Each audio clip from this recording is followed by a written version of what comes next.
Okay, I'm going to go ahead and get started. Thank you for being here. I forget to introduce myself all the time. I'm Susie Fabricini, and I want to welcome you to my 6-week course on winning the wealth game. Today's topic is busting the myth of the starving artist. And today we're going to talk about some mindset things around money. One of the things when I was deciding what to major in college, I had already, since I was small, I had told my mom I had wanted to be an actress. And I used to we lived in Virginia when I was real small, and there was a bookmobile. There wasn't like a regular library. So this van came around that was full of books that we could borrow from. And I used to get books on acting, and I would practice fainting in my living room. And then I was trying to figure out something more practical to do as a career. When it came time for college, I was thinking, well, I could be an interior designer, and then I could do community theater at night. So I told my mom that, and she said, well, you know, if there is another depression, nobody's going to be hiring interior designers. So I went, oh, okay. So I watched this. There was a show about a doctor called Marcus Welby. And I was watching the show, and there was an occupational therapist on the show, and that job looked really cool. So I decided, okay, I'm gonna study occupational therapy. And I found a school that had a major in it, and I was gonna go there. And then my mother insisted I talk to this nurse first before I decided on that. And between the two of them, they convinced me that that wasn't a good career for me because I'm very competitive, and in occupational therapy, there's not a lot of places to go once you get a job. You're basically working with geriatrics patients just to keep them moving. They don't get better, they just eventually die. And so they said, that's not a good career for you. So I was like, okay, fine. Well, if I'm gonna be unhappy or broke, then I might as well just go right into acting, and I majored in drama. But I went into drama with the mindset, it's okay if I'm broke because I'm going to be happy. And that's a mindset that a lot of people that go into the arts sort of inherit on their way in. And it's kind of a tough thing to kick. So I wanted to bring up to your attention Michelangelo. Michelangelo's parents were not thrilled that he wanted to be a sculptor because they wanted him to help towards the family income.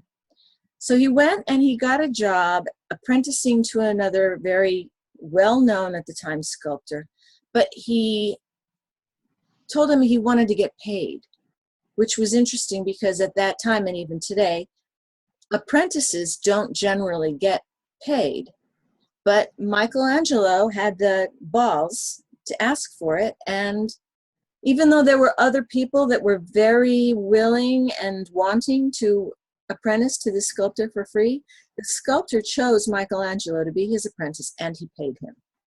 And over time, Michelangelo did get paid a lot, and he was always he always insisted on that. Do you guys see this bar here at the bottom, or is this just me that sees it? Just me? Okay. Yeah, I don't see a bar. Okay, great. So anyway, I love this picture of David. It's my favorite picture. It is some male frontal nudity, but I love it. Do you know that I thought that because there were so many nude statues in Italy and Greece that the people back then were just okay with it? And I found out that actually one of the popes or some high-ranking politician had another sculptor make a skirt for David out of gold leaves, and they covered it for a while, which I thought that was kind of funny. But anyway, Michelangelo got paid a lot during he used to complain a lot about being broke and not getting paid enough, but he actually got paid quite a bit. And he wasn't as broke as he played up to be. During his lifetime, he actually accumulated what today would be the equivalent of $47 million. He was a friggin' multimillionaire. A multimillionaire who didn't always change his clothes and didn't eat really good food because he didn't care about that stuff. So he went around looking and acting like he was broke, but he was actually very rich. So we do not have to be starving artists in order to produce good work. In fact, it's actually a little bit better if we're not stressed out and starving when we produce our work. So I want to talk about some other things that we hear, or that society tells us about money. And now my thing doesn't want to forward. Why is that? Oh, there it is. So I started out, here's a few of them. 'Tis better to be poor and happy than rich and miserable. Or, it's easier for a camel to pass through an eye of a needle than for a rich man to get in heaven.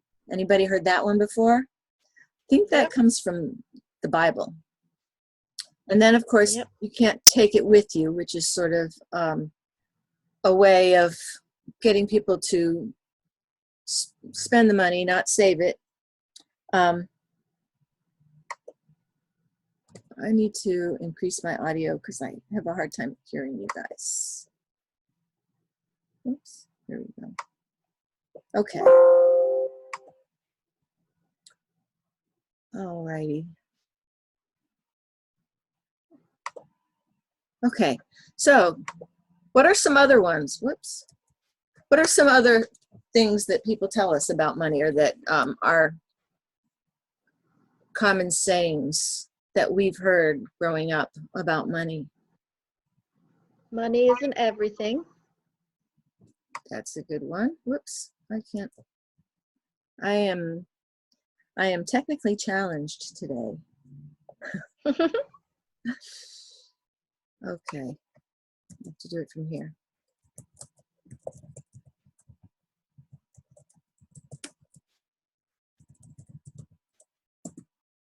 Okay. Any others that you can think of? Let me see. Can't buy me love. Or happiness, I guess, also they say. Yeah, money can't buy you happiness, yeah. Can't buy happiness or love. Although there's some guys that try to. When I was, there was a time when I was working at Starbucks, and I was driving a late model BMW to my Starbucks job. And there was a guy there that used to come in, and I thought he was kind of cute. And one day he walked me out to my car and he saw what I was driving. He was like, can you be my sugar mama? I was like, excuse me, I work at Starbucks. But I guess in some ways there's some people who do use their money to, if not buy them love, at least buy them company, or yeah. So these are some things that are kind of fed into us in our programming.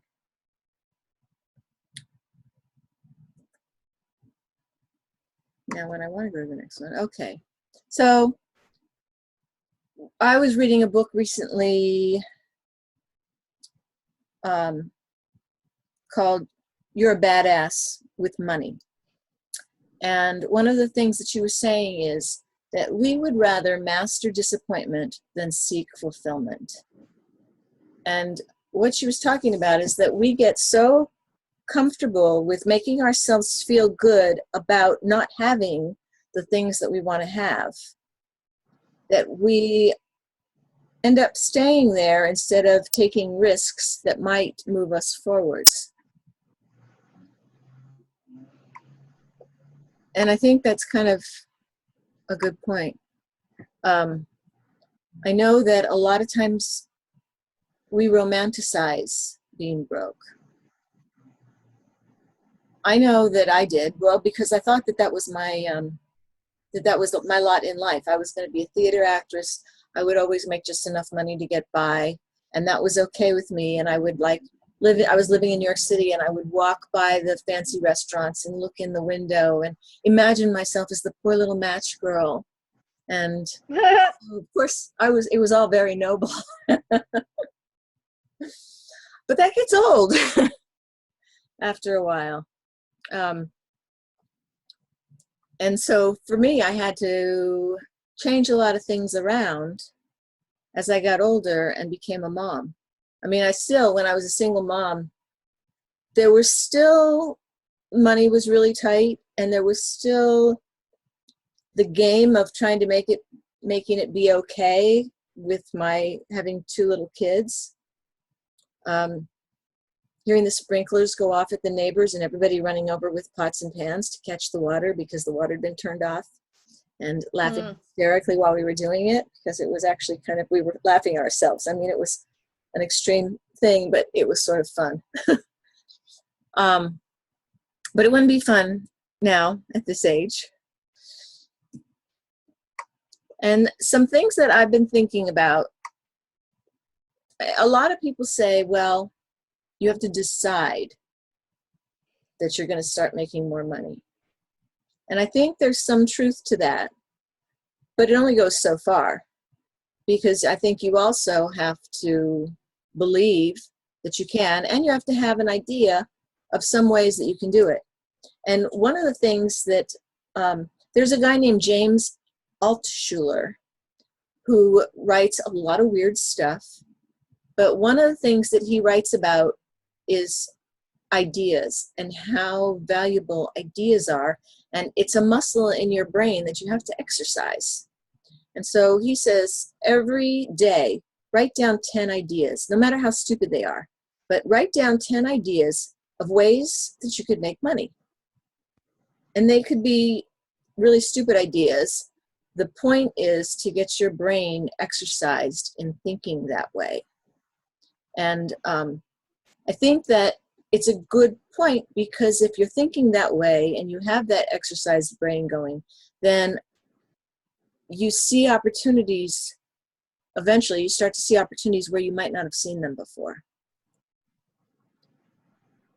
And I'm doing a lot of talking, but I want to give other people a chance to speak up and talk about some thoughts that you have about the programming that happens. Has it affected you or not? Do you know people that it's affected? Or maybe you've overcome it. Maybe you had that issue and you've overcome it. I used to spend lots of money trying to figure out how to flip the switch, because I felt like I'm smart, I'm talented, I'm a hard worker, I should be making lots of money. What is wrong with me? And so I would go to all of these seminars and stuff. And I went to one seminar where I met a chiropractor who does different work in kinesiology. And he had me put my arm out, and he pressed down on it, and he said, okay, now say I can make $1 million. And I said, okay, I can make $1 million. And he pressed, and my arm went down. And then he said, okay, now say I can make $500,000. So I said, okay, I can make $500,000. Arm went down. He kept on lowering the number and lowering the number and lowering the number till he got to the number what I was making that year. And I was like, I can make $50,000 a year. And my arm stayed. And he said, that's where your thermostat is set. That's what you believe. It's like you have a thermostat for different things in your life. Weight can be one of them. You have a certain picture in your mind of what you should weigh. And if you lose a lot of weight, you tend to gain it back again until you're at your old weight or more. If you gain a lot of weight, you tend to go, uh-oh, I got to get back to my weight. Same thing happens with money, with people. They have a thermostat set, and that's why people who win the lottery end up right back where they started from in no time at all. Or people who have some kind of a major, what do you call it? There's a word that I'm looking for, something fall. Windfall. Windfall, thank you. Yes, people have a major windfall, and it just goes really fast, and then they end up back where they were. And that has to do with the thermostat, and it's there's a real challenge with changing that thermostat. And if anybody wants to add anything, just speak up anytime. No, I believe all the stuff that you're talking about sort of the mental aspect to it. And I have done a lot of workshops about money too, because I recognize that I have some issues around it that really really get in my way. Yeah.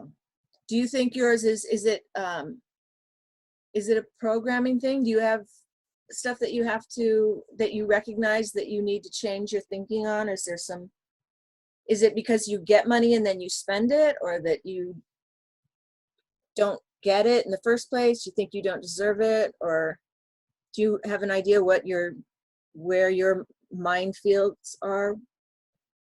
I think that I have the sense that you're supposed to suffer to get money, so that if you do something that is fun, then it shouldn't earn money.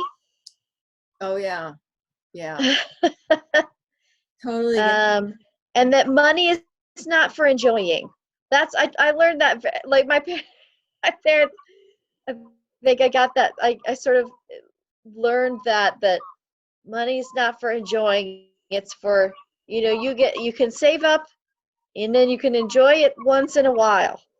But really, generally, that is not what, and that you have to go to a work that, I mean, they worked hard, and I never got this, I didn't get much of a sense that they really were thrilled about going to work. And I was like, but that's how you made money. Mm-hmm. Yeah. Yeah, you just may reminded me of my mom one time before, when I was, I guess in my early 20s, she said, you should, when you get your first job, because I had all kinds of little things. I was an entrepreneur from the time I was 17. She said, buy yourself some silk blouses, because once you start having children, you won't buy yourself clothes anymore. So I did that. I went and I bought myself some nice blouses before I became a mom. And I still have clothes that I wore when I was pregnant with my first child, because in my head was planted, I can never buy things for myself anymore because I have children now. Yeah. Yeah. Yeah, it took me a while to get over that. It took me a while to have like a manicure. My mother never had manicures. So I didn't have my first manicure till I was 40. My sister took me out to get a mani-pedi. And it was really, she couldn't believe I'd never had one before, but it seemed to me like it was like a luxury that was kind of a waste of money, because it wasn't something I didn't grow up around that. Yeah. Yeah. And I'd rather spend my money on something that I could have and hold than something that was going to. So here's an equation for how money works in our minds. From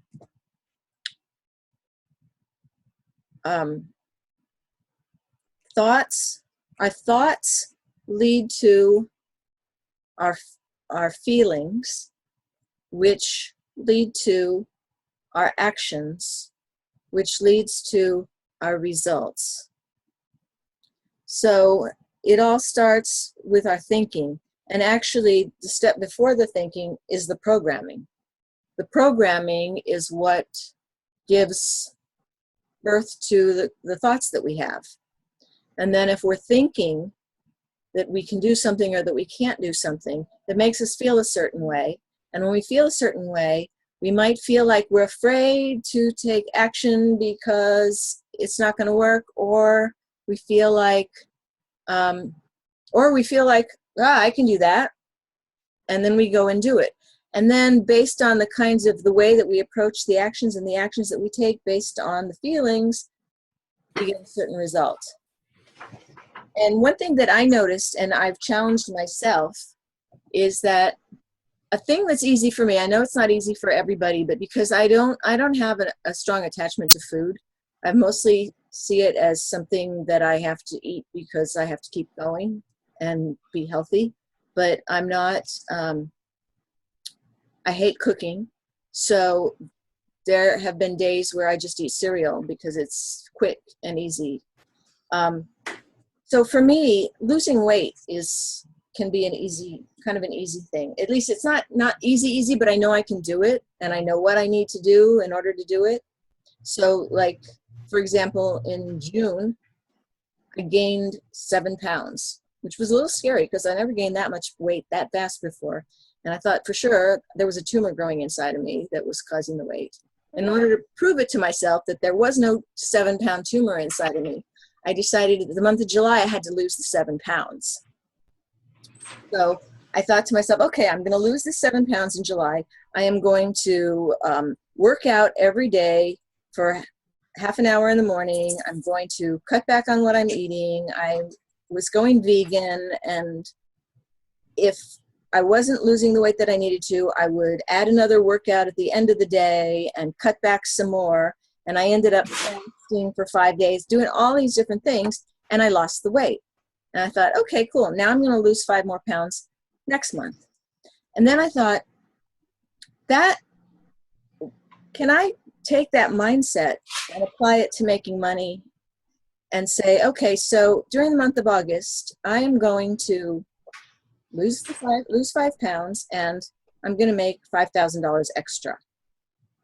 And so that's just what I'm going to do. That's my challenge. That's my decision. And I'm starting to make lists of different ways that I can make that happen, different ways what can make the money that I need to make. So that's just a challenge that I'm going to do for me. And I'm wondering, does anybody else have things that they do that help them with money, with making it?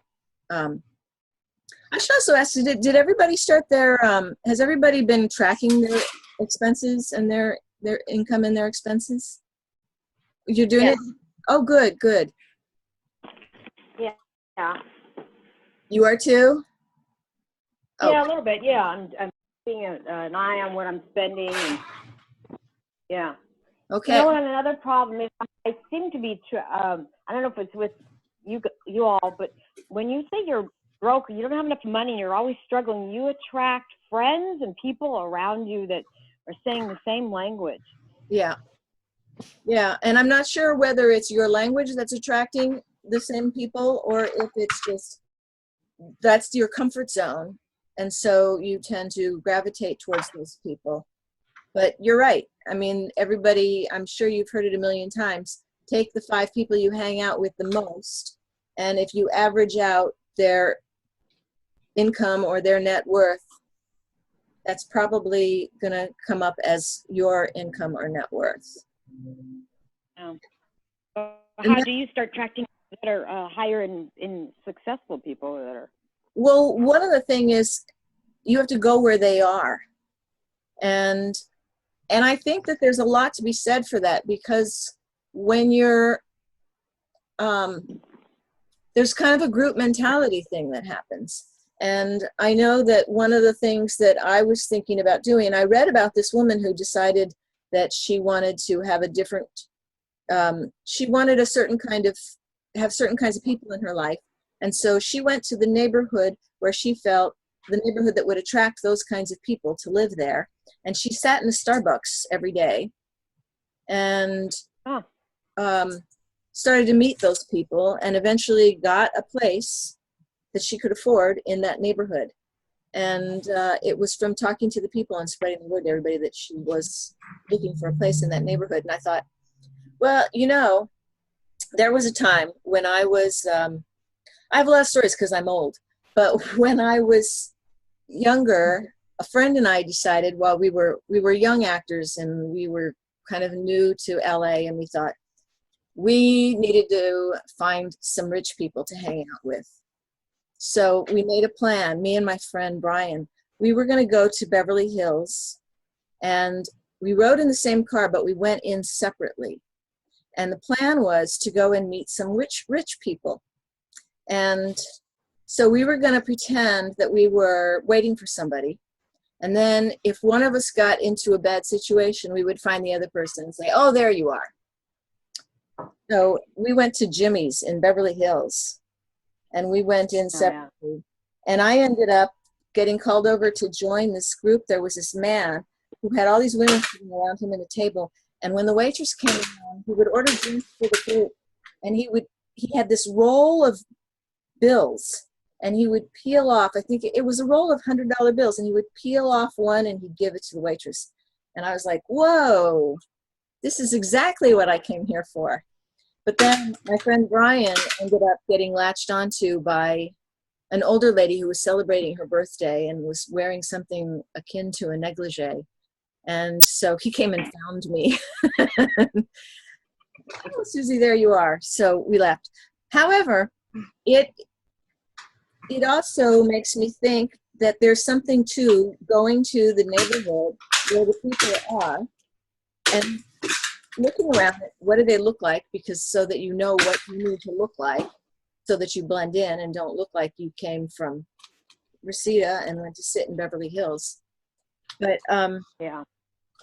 I've been thinking about doing that. I've been thinking about having some more people in my life that are having the kind of lifestyles that I think I want to have more of. And I was thinking, like Bronson Canyon, there's a lot of artsy people, artsy, successful people hang out in Franklin, around Franklin Avenue. I used to live actually on Bronson, just north of Franklin. So I know that there's a bunch of cool little hip restaurants over there and bars where the cool people hang out. And I thought, ooh, could I be in the cool kids club? I don't know. I'm getting a little bit old, but maybe I could slip in. You could do it, Susie. Yeah. But that's Also, you know, when you attract a job and you really want to, you have a number in your mind, you go to the jobs to, you know, and you have interviews. So they're capped out at a certain budget. And some of them, especially today, in sales, they only pay commission only. But in the heydays, in the 80s, they used to pay, you know, $38,000 plus commission. You know, I'd always be afraid because I didn't have enough skills. And I think a lot of it, you're asking, how does one get better money? You know, it's the skills of a person. It's, you know, it's your resume. It's, you know, your experience that generates the income. But I was always afraid to ask for more money because I was afraid the next person would get the job and then I wouldn't get the job. And then yet on the other realm, I have a friend who's so desperate for money, she'll take anything, and then she gets really resentful. It's like a relationship. She gets resentful because she took the, you know, out of desperation. And I don't come from that. I don't come from desperation like that. right. Good. Yeah, and a lot of times too, there's negotiating that can happen outside of the money. I mean, I would recommend to everybody that you start with the negotiating the money, because as women, and I see that today everybody's women on here, as women, we tend to be just grateful that we got the job and we don't negotiate, whereas men always negotiate. Mhm. And they don't always get what they ask for, but at least they ask for it. And a lot of times what they end up getting is something between what they're asking for and what they were offered.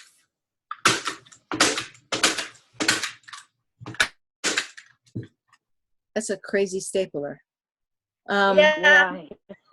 Oh, sorry, that's Bobby. That's, we're working.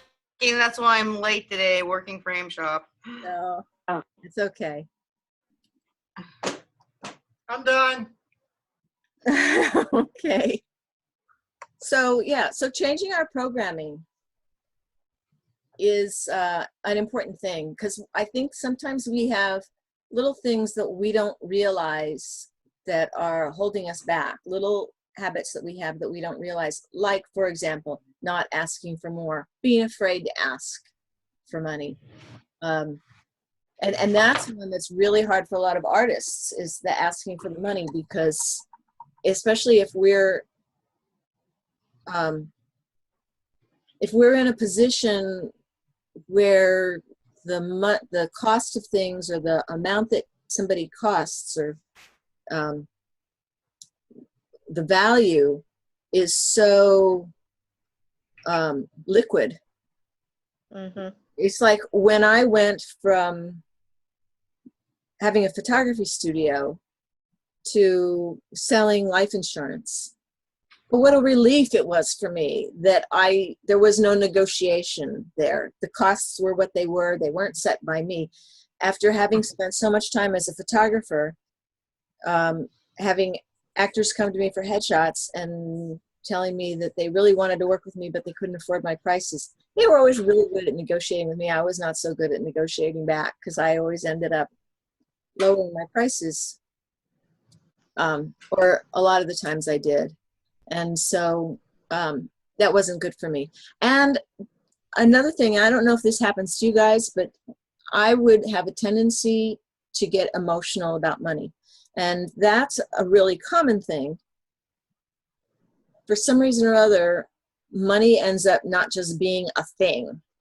It ends up having lots of emotion tied to it.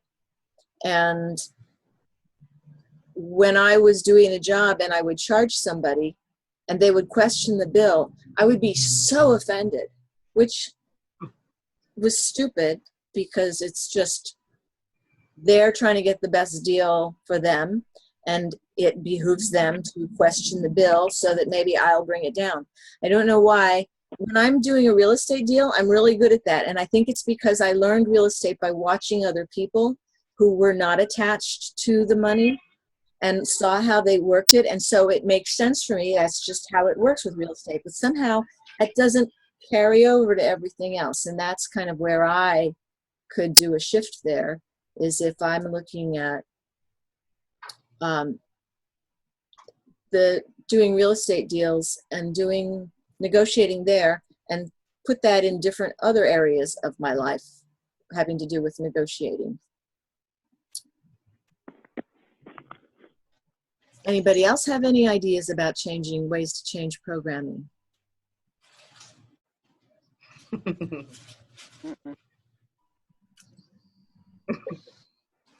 None that I can share. Right. No, but you are right, because it's when you're putting money down as, like, if you've got a job where something is a set amount, it's a set amount, and then because it's not you that made up this price, it's somebody that made the price up. It's there, it's in the book. But when, like, my job with my services, I'm doing my own pricing, and I did used to have a huge problem with thinking, oh my God, I don't want to rip these people off. And I am coming to the point where I've started taking away from myself, going, wait a minute, my work's worth this much money.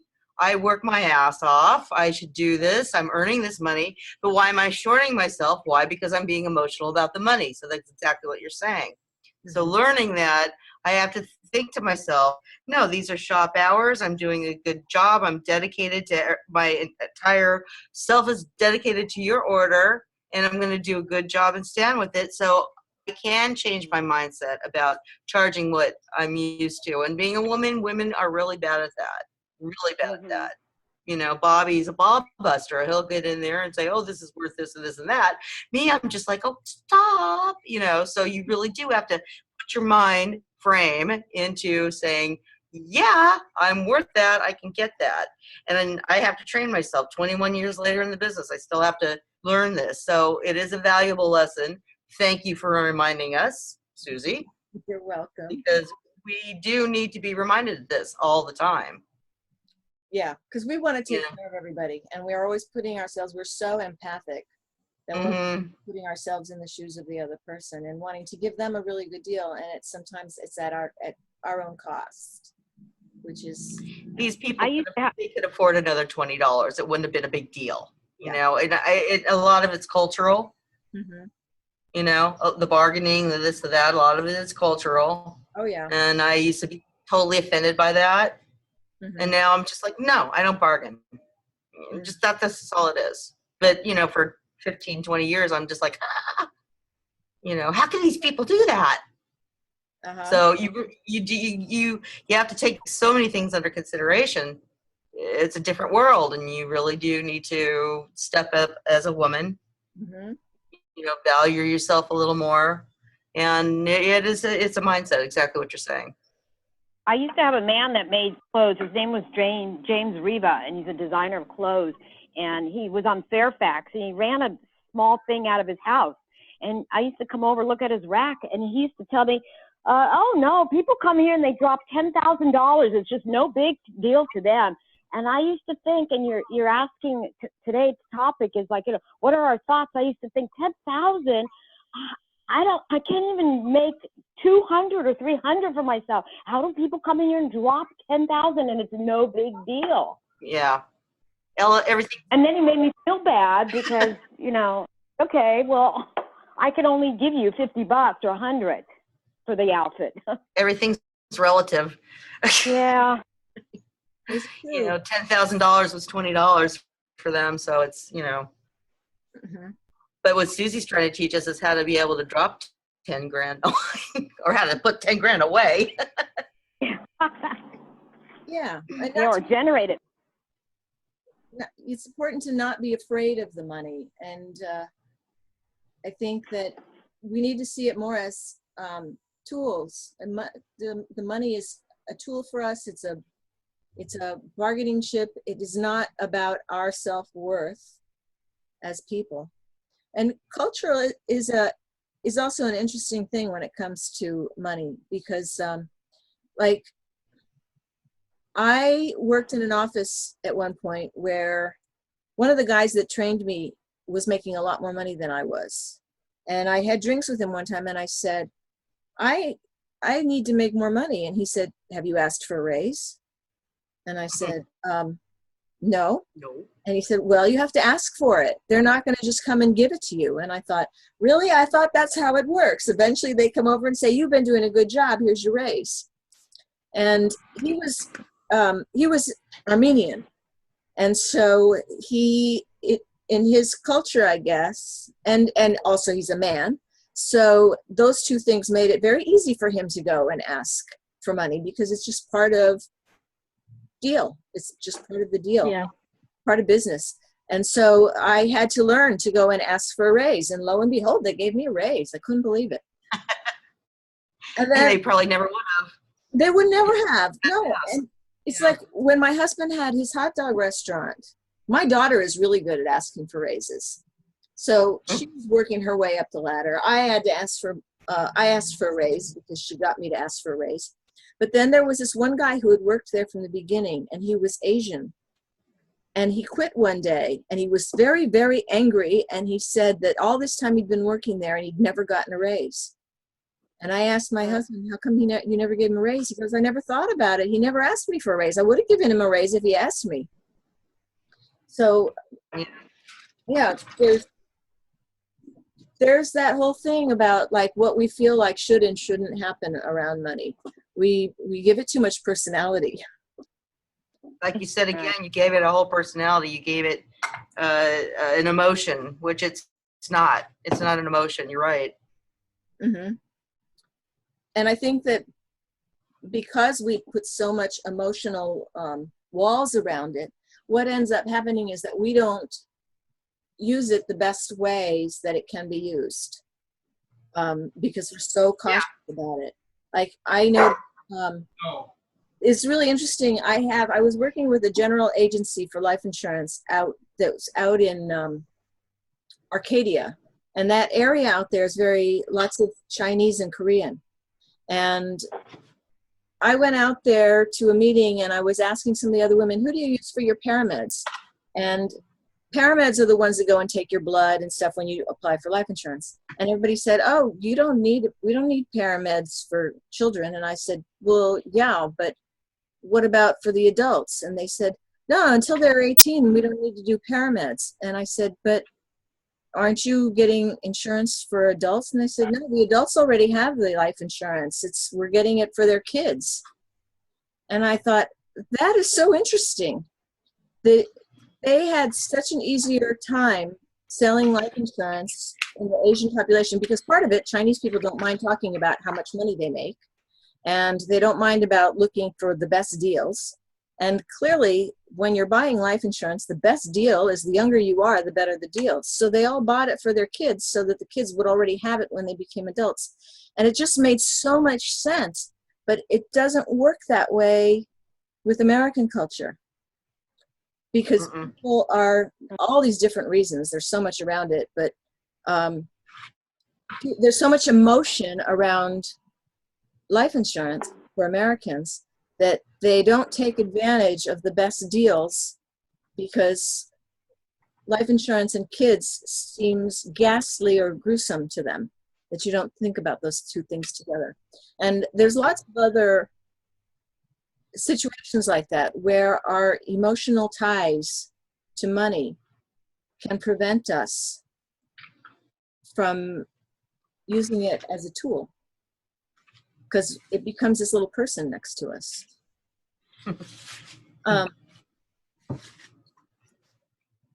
Damn little Sam.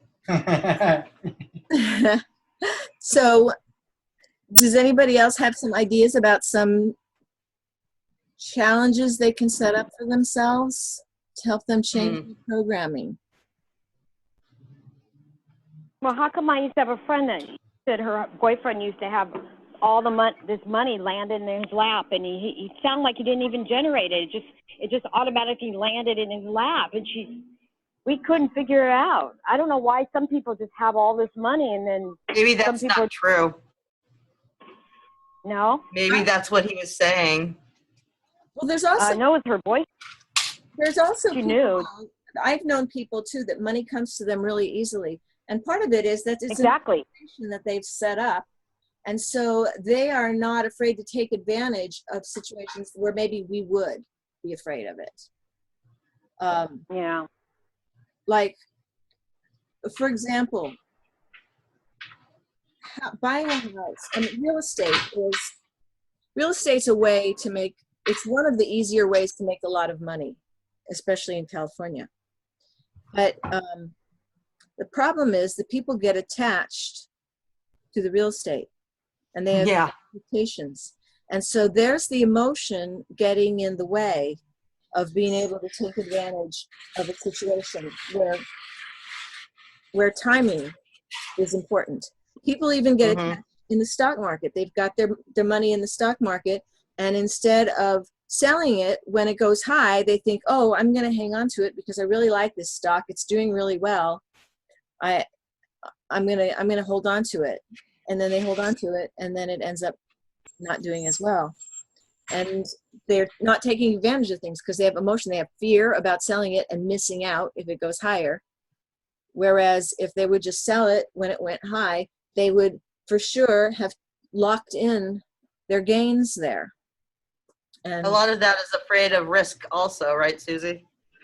It's even more than a weirder thing than the fear of risk is the fear of missing out on a better, if it goes better. And I don't know if it's because they're afraid that they'll feel dumb if they sell too soon, or if they, I don't know what it is. You think it's more of an attachment that's formed? And I think it's a combination of things. But I think attachment is part of it. I think greed and fear are two other things that happen a lot. But it's a kind of a fear of missing out. I think that's why people went down with the ship when the real estate market imploded some years back. And that happens a lot too. They hold on to their house beyond the point where they can save anything, where they can save the situation or rescue the situation, because they've held on to it too long. Well, we're right in that situation now, aren't we? Yeah, and it kind of depends on what your goal is. I mean, I could go on and on about real estate for a long time because I love making real estate deals. And the important thing is to not get attached. Or, you know, like with the house that I'm in right now. I love this house. And I was telling my husband, well, depending on circumstances, because he's in transition right now, he's about to move on to a different job. I'm in transition, building a business. I said, you know, we can always sell the house and buy an investment property instead. And he was saying, but you love this house. And I said, yeah, I love the house, but I can love another house. There's lots of houses out there that I could love. But if I don't let go of this one in time, if the situation shows up that way, then I'll just lose everything. And that's way worse. Because I've been through that, been there, done that with a house that I held on to too long, thinking I could turn the situation around. And it didn't turn around in time.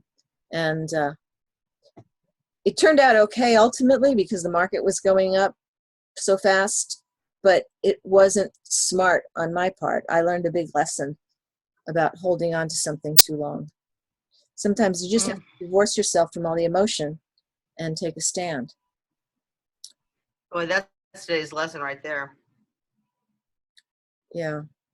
Knowing when to, you know, to separate yourself from that emotion, and we're right there. Yeah. So okay, I'm gonna go cry now. I should bury myself with money. I should go put my house on the market now. You know what has helped me too this is kind of crazy, but with the programming thing, changing the programming thing, what I noticed is certain shows that I watch. Right now we're watching a show called The Ozarks. And it's a great show. The scripts are really good. But what I noticed is even though these guys they're doing deals that are kind of sketchy, but I'm watching it and I'm thinking, look at how easy it is for them to just go, oh, I need to come up with some more ways to save the situation. I need to come up with a whole big load of money in the next couple of days. And they go out and they try all these different things. And I think, oh my God, that's so easy for them. That's such an interesting mindset. It's such a great mindset that I'm drawn to watch more of those kinds of shows where that kind of thinking is going on, so that to sort of train my brain to start feeling like that's the norm, is to think that way. Yeah. That's a non-defeatist attitude. Yeah. To just figure it out and figure it out without that scary, voice in your head, fearful emotion attached to it, like, oh my God, there's a bear chasing me, kind of a feeling. It's it's more like chasing the carrot than running from the bear. There you go. God.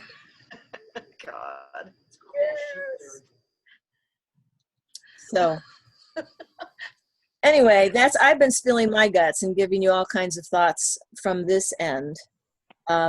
So if anybody else has anything they want to add before we sign off, please do. No, I think you did. You covered it. I came in a half hour late. Sorry to be late. But what you're saying is really very helpful. You do have to remind yourself all the time that you need to take control and think differently. And, well, hi, Richard. Oh, thank you. I know you like it. Thank you. Okay, well, I'm going to sign off. Okay. All right. And one of our longer Bye. ones. Thank you all for participating. And if you come up with any other thoughts that you want to share, I would love that. If just send me an email, text me, or call me. And on the webinars, on the replays, you don't need passcodes, right? Right. You do not need passcodes. Okay. So Oh yes, if I wanted to replay the part that I missed, what do I do? Just yeah, I'll send you the link on the. You'll probably get it tomorrow. The link for the replay. It'll be on YouTube, and it's